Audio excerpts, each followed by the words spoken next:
Bonjour, j'espère que vous allez bien. Dans le fond, je voulais vous faire un petit vidéo sur c'est quoi une relation saine. Donc, une relation saine, on s'entend là, ça peut être avec n'importe qui. Ça peut être avec des collègues, ça peut être avec des partenaires, des amis, les enfants, conjoints, conjointes, famille, tout le monde avec qui on entretient une relation. Ça peut même aller avec la caissière, là, que tu la vois pendant 2 minutes de ta journée ou 20 minutes. On entretient des relations avec les autres. Donc, naturellement, ici, je vais vous parler un peu plus des relations personnelles. Donc, avec des proches, avec les gens qui font partie de notre entourage. Alors, j'ai quelques petits outils peut-être à vous transmettre. J'espère que ça va être quelque chose que vous allez apprécier. Si vous avez des questions, des commentaires, gênez-vous pas. Je suis bien ouverte d'esprit. Alors, premier outil, l'équité ou le donnant-donnant. Donc, cette notion-là, des fois, c'est plate à dire, là, mais des fois, elle prend le bord. Exemple, si j'amène un café à mon collègue de travail à tous les matins, parce qu'on travaille dans le même bureau, bien, humainement, je m'attends à un moment donné à recevoir un café. T'sais, on le fait pas humainement pour dire, ben, je t'amène un café, je veux avoir un café le lendemain. On le fait pas nécessairement pour ça. Il y en a qui vont être juste très spontanés, qui vont être, comment dire, c'est ça, attentionnés, qui vont vouloir, aider, faire des petites attentions, tout ça. Mais si je t'en aimais un à chaque matin, j'aimerais ça en revoir un à un moment donné. Donc, c'est dans cette optique-là là, que je parle d'équité. Deuxième outil, la communication. Vous allez me dire, ouais, on communique tout le temps. Oui, mais on communique tout le temps. À chaque fois qu'on rouvre la bouche, on communique. Non, on parle, mais on communique peut-être pas. En tout cas, on va parler pour moi ici, là, mais moi, je communique pas toujours très bien. Donc, c'est un aspect que j'ai à travailler. Mais, somme toute, la communication doit être importante et c'est pas quelque chose de banal. La communication, c'est d'être capable de dire, exemple, on va rester dans l'exemple du collègue de bureau. Si je suis en train de faire mes appels téléphoniques le matin, puis que mon collègue écoute sa musique un peu forte, bien, ça se peut que ça me dérange dans mes appels. Mais j'ose pas le dire parce que je veux pas le déranger, parce que je veux pas mettre un malaise. Bon.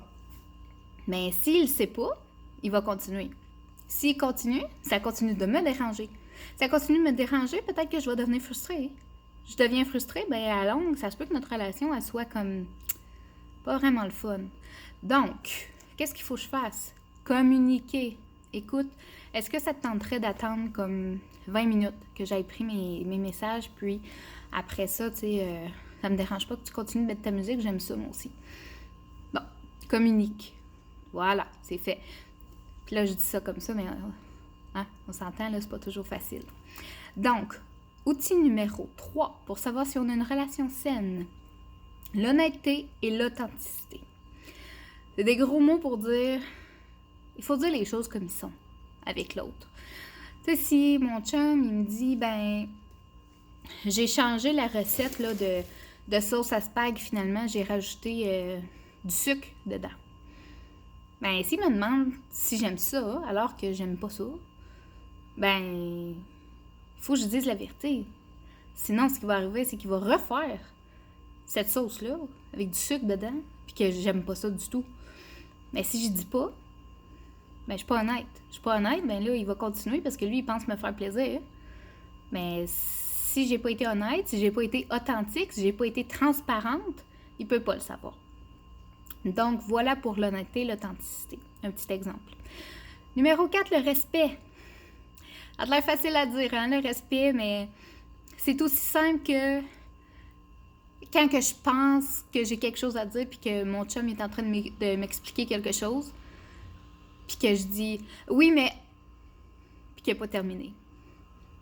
Ben ça, j'ai manqué de respect parce que j'y ai coupé la parole. C'est aussi basique que ça. Juste de ne pas couper la parole. Donc, ça, c'est un exemple. Un autre exemple étant « je te raccroche la ligne au nez. » Ah, OK, bon, ben c'est beau. OK, ben à demain. Puis là, t'es en train de parler, mais moi, je te raccroche parce que j'ai fini. J'ai fini ma conversation. Ben, ça se peut que ce soit vu comme un manque de respect. Donc, le respect dans la relation, c'est très, très important pour que ce soit quelque chose de sain pour tout le monde qui est impliqué dans cette relation-là. Donc, cinquième outil, j'ai fait le respect. On est rendu au 5e déjà. Le sentiment de sécurité. Qu'est-ce que ça veut dire, un sentiment de sécurité? Bien, ça veut dire que, je reprends l'exemple du sucre dans la sauce à spag. Si j'ai à dire que j'aime pas le sucre dans une sauce à spaghetti, ben, je dois être en confiance que l'autre va être capable de recevoir le fait que je n'aime pas le sucre dans une sauce à spaghetti. Si j'ai peur que la personne elle pète une coche, ça, c'est pas normal. Ça veut dire qu'il y a des choses qui fonctionnent pas bien dans la relation, puis qu'il faut les adresser. Si j'ai peur de dire « il fait froid, on peut-tu monter le calorifère? » Ça non plus, c'est pas normal. Le sentiment de sécurité, là, c'est de savoir que quand je vais parler à l'autre, il va me recevoir. Cette personne-là va être capable de m'écouter, elle va être capable d'adapter ou de me dire qu'est-ce qu'elle en pense, puis qu'on se trouve un compromis quelque part. Donc, voilà. Ça, c'est mes 5 outils aujourd'hui pour savoir si vous avez une relation saine avec telle ou telle personne. Donc, l'équité, le donnant-donnant, la communication, l'honnêteté, l'authenticité, le respect et finalement le sentiment de sécurité. J'espère que ça vous a aidé un peu. Et puis, je vous souhaite une super belle journée. Je sais pas pour vous, là, mais ici en Outaouais, c'est magnifique et c'est ensoleillé. Je m'en vais marcher tantôt. Donc, commentaires, questions, gênez-vous pas, vous les laissez. Merci beaucoup. Passez une belle journée puis n'hésitez pas de partager. Bye!